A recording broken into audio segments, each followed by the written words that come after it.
Welcome back, everybody, to Searching for Faith. I'm in a different place. I'm in my car today. I thought I would film a little video. So this video is going to be about the times in my life when I have felt something else have a hand in something that happens in my life. So things that I have over the years always attributed to God having a hand or guiding me or giving me a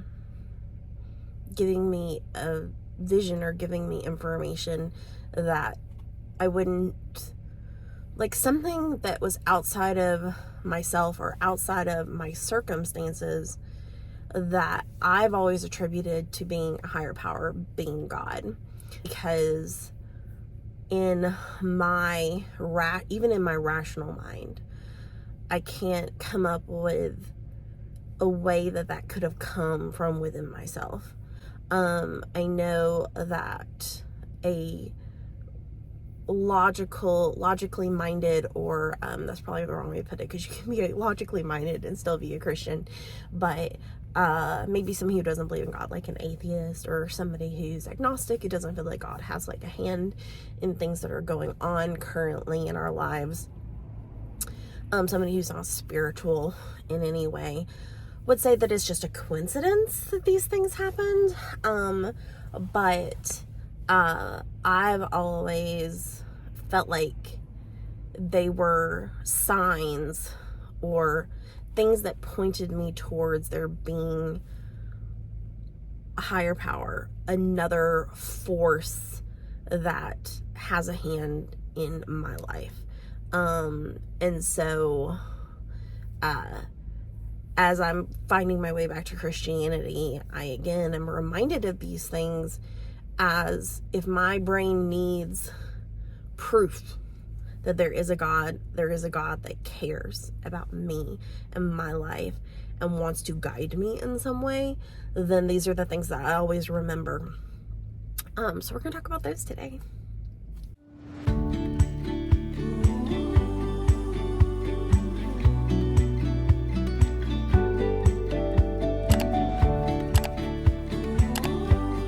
Oh, y'all, and if you see me shivering, it is a cold day in Georgia. Those of you who are from up north will probably make fun of me, but it was like around 30 when we woke up this morning, and the high's only 46.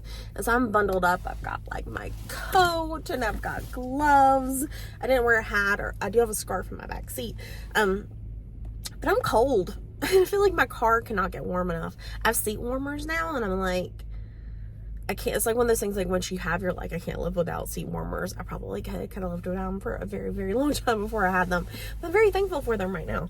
Especially since I tried to run the heater before I got on this video, and like I just felt like it wouldn't get hot. Like it was just cold air blowing out. And I'm like, I'm warmer without the seat warmer than I'm warmer without the heater on. If that makes any sense. I'm actually going to use my blanket, my coat as a blanket, because I am a little cold. But so the first instance in my life that I've always attributed to God was when I was still in college. I had this vision or dream. It was during, while I was sleeping, so it was a dream, that I was walking through this like barren land, kind of like if you've ever seen the first Matrix movie, when Morpheus is showing Neo like what the real world looks like through that, like where they're sitting in the room with the chairs and the TV, and he shows him what the real world is, like the scorched earth. That's kind of like probably what I was picturing, because when I was in college, the Matrix had already come out, because Matrix came out when I was still in high school. It came out in like 99. But so that's kind of what I was picturing, like walking through like a scorched barren land, and I hear a baby crying, and I go like in search of this baby, and I find the baby, and I like hold it and care for it. And I have like this vision written down somewhere in one of my many journals. I need to find it and read it again. But like at the time, I thought it was God saying, you're going to be a mother. And I also attributed it to being a missionary. Like I thought it was one of the things that God was using to tell me, you are going to be a missionary. And I did actually like do some mission work. I did a summer semester in Brazil with a mission group, and then I also spent 3 weeks, like part of my summer, in England working with a couple of churches and mission groups in England as well. So like I did some mission work, but in the end, I've always said God had other plans for me and led me in a different direction, which is another story that I'm going to share with you here. But now looking back on that vision, or dream, I guess visions are dreams, right? Like dreams can be visions, but all dreams are visions, if that makes sense. And not all visions are dreams, but dreams can be visions. I'm losing myself. Okay. But the point is that now I look back and I see that vision, and I realized now that was God telling me, at least this is the way I interpret it now, telling me that I was going to struggle with infertility, and that I was going to lose children.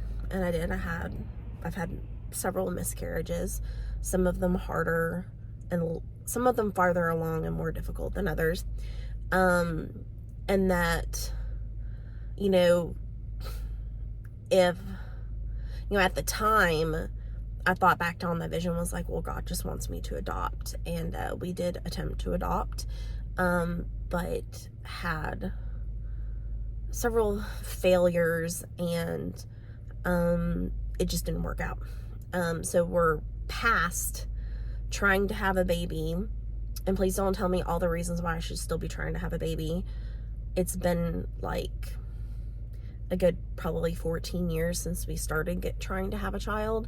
I'm in my 40s now. Like, we're past it. Like, we made a good valiant effort to have a baby naturally, as well as using fertility treatments and adopting. We tried multiple ways to be parents, and it wasn't meant to be for us, and we're okay with that. But I also now realize that there are lots of ways of being a mom. Like, I'm an aunt, and I love my nieces and nephews, and I would give them the world if I could, and I probably do spoil them too much. But I'm also a teacher. I'm a teacher of students who are blind and visually impaired, and my students, I feel like, are my children. Like, I love my students and care for them deeply, and I know I'm not caring for them when they leave the school building, but I do a lot beyond what my typical job entails. So my students, basically the point is that being a mother can look like lots of different things.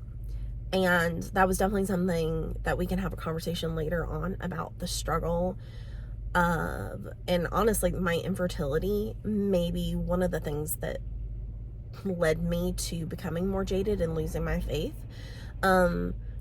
because I was always raised to believe, which we talked about in my video before, that as a Christian woman, your sole purpose in life is to get married and have children. Like, your job is to procreate. Like, that's your purpose in life. And I know my mother had trouble like letting that go with me, because even she said to me, have you considered what your purpose in life is if you don't have kids? And I heard, unfortunately, several things like that from lots of different people when I was going through all of that. And and this really isn't about my infertility journey. If you want to hear that whole journey, I can let you know. I mean, if you want to hear that journey, then please let me know in the comment section below, and I can make a whole video about my infertility journey. But that was something that really wrecked me and made me feel broken as a woman, and I really struggled with what is my purpose, because I was always told that was your main purpose as a woman. But now I know that there are lots of different ways of being a mother, and not everybody, like, there's no, I'm not going to get into all of that because that is another video, but that vision, I now feel like means, like, it has meant different things to me at different points in my life, but I now feel like it was God giving me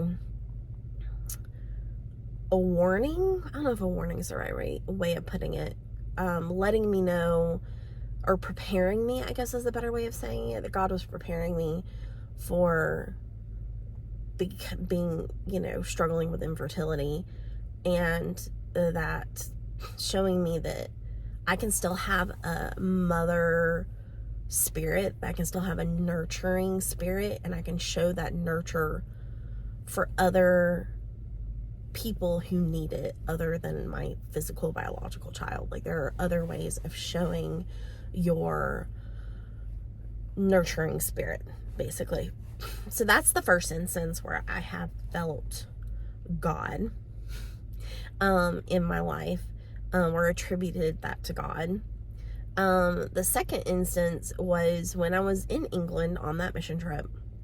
I was in England the summer of 2005, because it was just before me and my now husband started dating. It was summer of 2005. I'm pretty sure it was summer 2005, because I got married in 2006, and we got married a year and a day after our first date.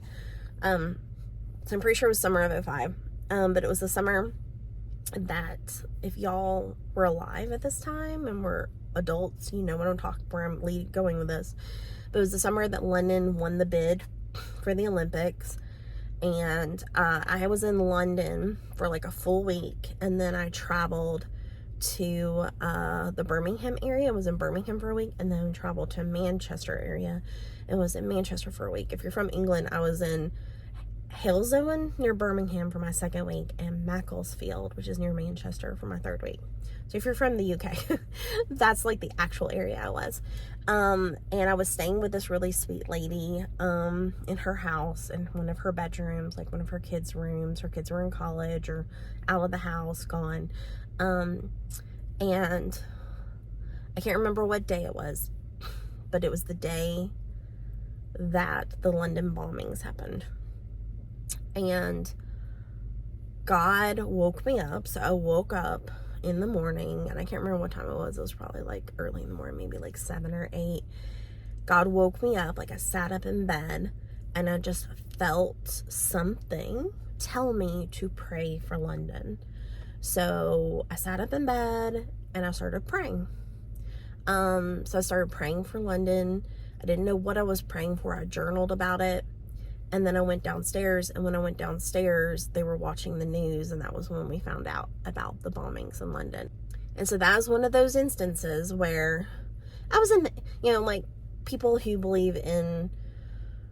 don't believe in higher power or fate or any kind of, like, spirit moving in us would say that was just a coincidence. You were in England. Of course you wanted to pray for England while you were there. That would make sense. That would make sense logically.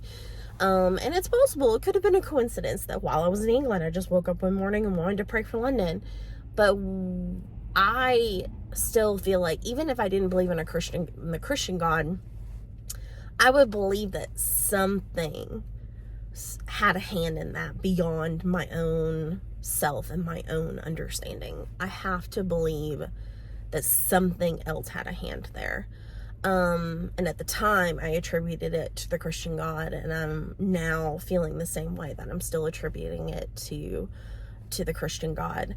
That he told me, he woke me up and said, pray for London. And I genuinely believe that was God telling me to pray for London that day. And there's no way, like, there was nothing to worry about. Like, London was in celebration. They were coming back, having won the bid. Like it was like a celebratory time in the UK at the time. Like, there wasn't any like inkling or warning or anything about a danger coming.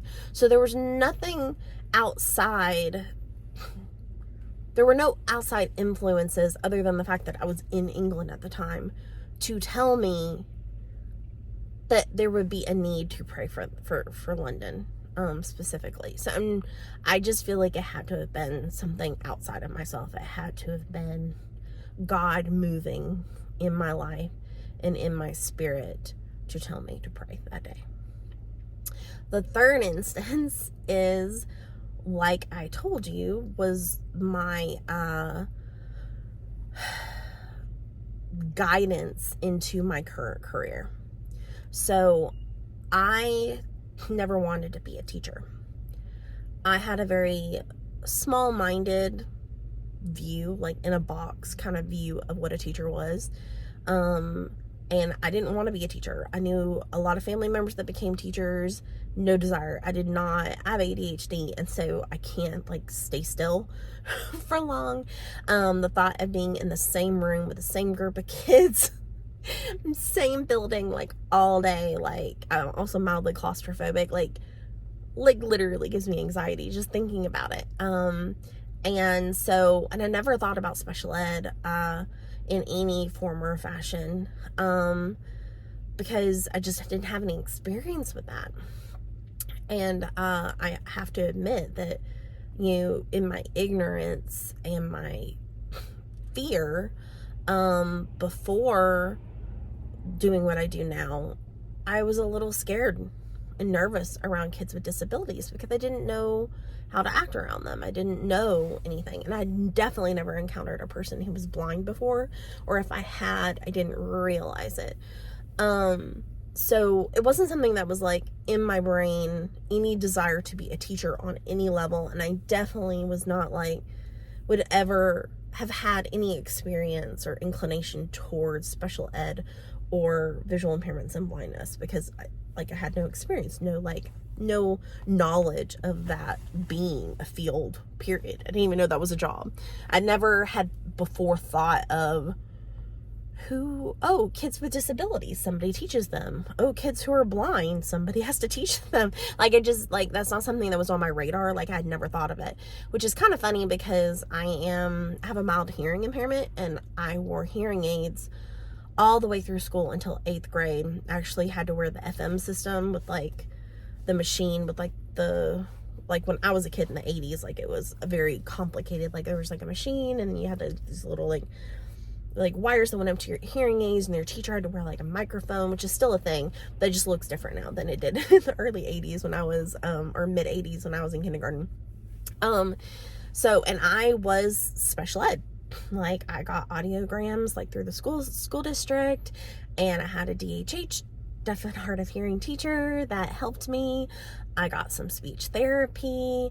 I was diagnosed with ADHD as a little kid and had to get a lot of extra support. I never went on medication because my mom just didn't want to go that route. And I learned to adapt and learn how to manage my own, regulate my own behaviors and how I learn. It's just something that I adapted to over time. But I was a special needs kid as a kid, and I never thought about who teaches these kids and that sort of thing. But after, I think I told you I was a Christian ministries major for my bachelor's degree.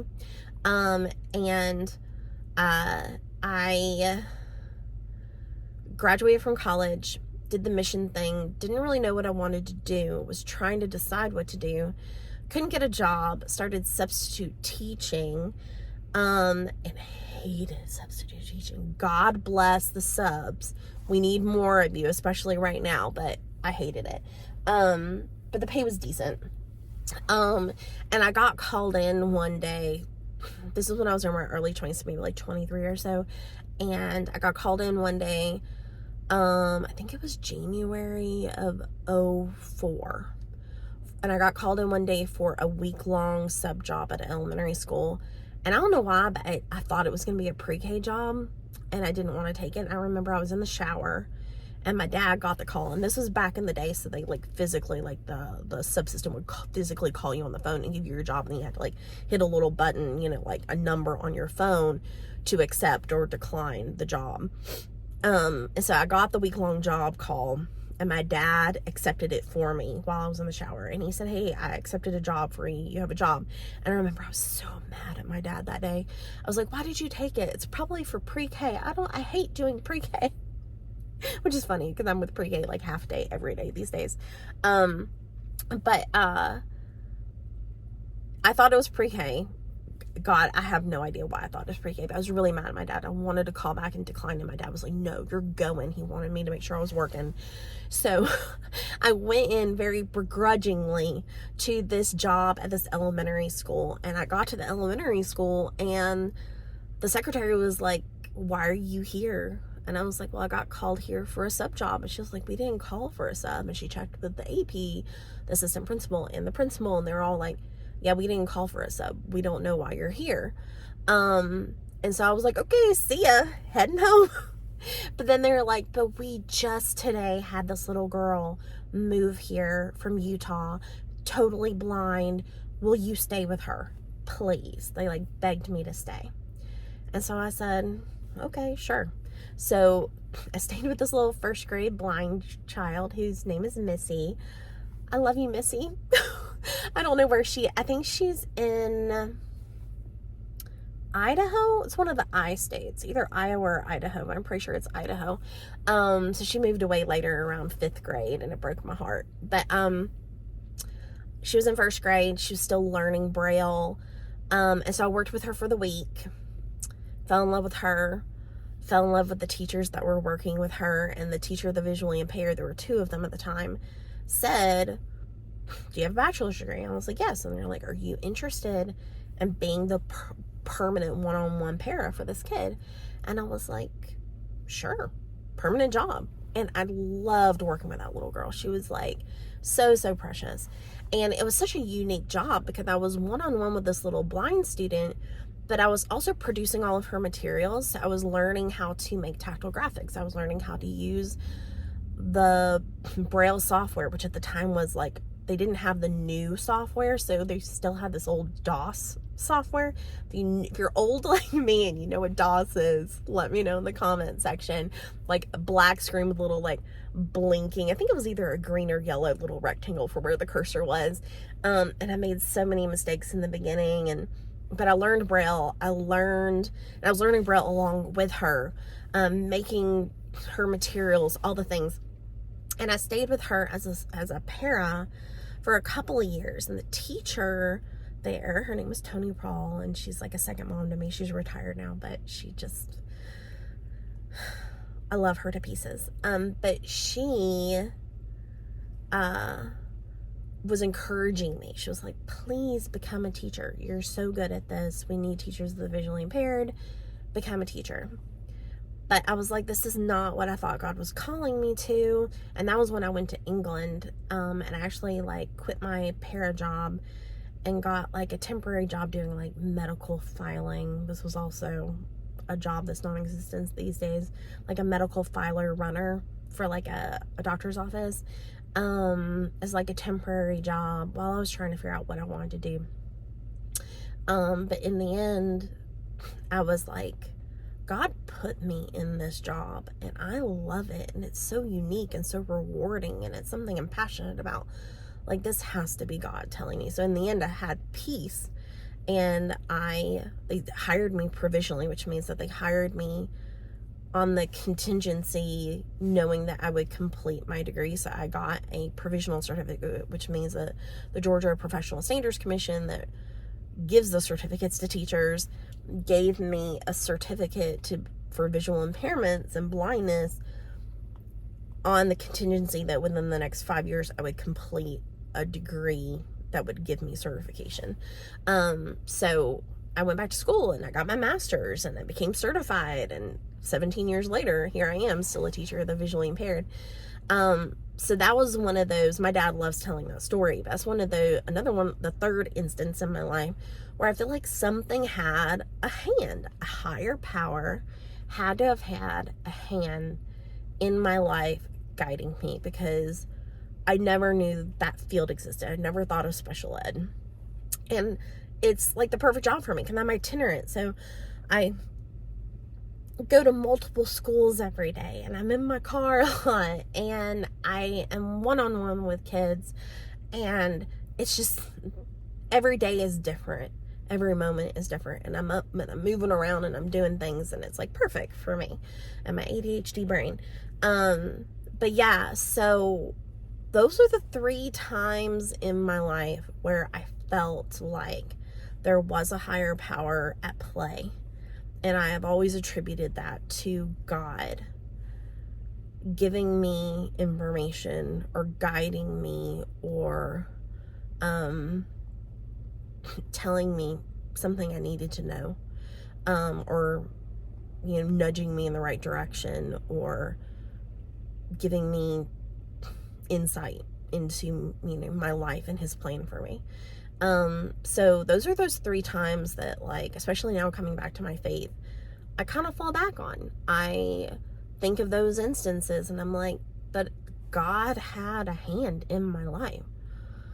I know that had to have been God. So like I said, I know that somebody who doesn't believe in God would just say those are coincidences, and there are perfectly logical explanations for why those things happen to you, and it's just a coincidence and you're attributing it to God. But I still have doubts. I still feel like there's no way to know for sure, but there's just certain things, especially the one about London, praying for London, that's the big one that's always like, that had to have been God. And then like the sub job, like showing up and then being like, we didn't call for a sub. It's almost like God called me in that day. Like, and maybe it was just somebody else in the building called for a sub, or maybe somebody called for a sub and then they didn't need it and they forgot to cancel it. Like, there's probably like a miscommunication. There's probably some other reason why a sub was called and they just forgot about it or something. But I still feel like that had to have been God, because that decision that day, my dad, I mean, I think when you think about all the things that could have gone wrong, what if I wasn't in the shower and I accepted the call and I declined it because I didn't want to do it, because I did not want to go that day. I was so mad at my dad for accepting that job. What if I had accepted it and just didn't tell my dad I got a call that morning? Then I never would have gone in. What if it went to voicemail? My dad wasn't able to answer it, or somebody else was on the line and it just didn't get picked up, or the call went to any other person in that district. Like, there's so many subs, available at the time. There were a lot more of us. Like, what if it went to anybody else other than me? What if I won the argument with my dad and refused to go? What if, they were like, okay, we didn't call for a sub, see ya, and didn't ask me to stay. I mean, I just think of like all the things that had to have worked out perfectly for me to be there that day and be asked to stay, that led me to who I am today. 17 years later, I've taught 20 plus kids Braille. I was Braille Teacher of the Year in 2021 for the National Braille Institute. I have poured into so many lives, and so many lives have poured into me. Like, it has changed me. It's changed my life, being a teacher of the visually impaired. Like, I just think of all the things that could have happened differently in my life. What if I wasn't even subbing them? What if I got a different job and didn't sub at all? Like, all the things that had to have happened, me not being able to find a job, me deciding, not being sure about the mission field yet, all the things that had to have played out perfectly for me to accept that job, and it changed my life. So those are all the instances in my life that I've attributed to God that have made me feel like a higher power was at play in guiding me in my life. Let me know what you guys think of those instances. Have you had moments in your life? My pastor even preached on this on Sunday about the times in your life where you felt like you had proof. You weren't sure about the existence of God, but something happened. Maybe you were healed. Something happened that made you believe, where you felt like God revealed himself to you and said, here I am, believe in me. Tell me if you have had moments in your life like that have confirmed to you the existence of God. So let me know. Okay guys, if you like this video, then please hit that like button, of course.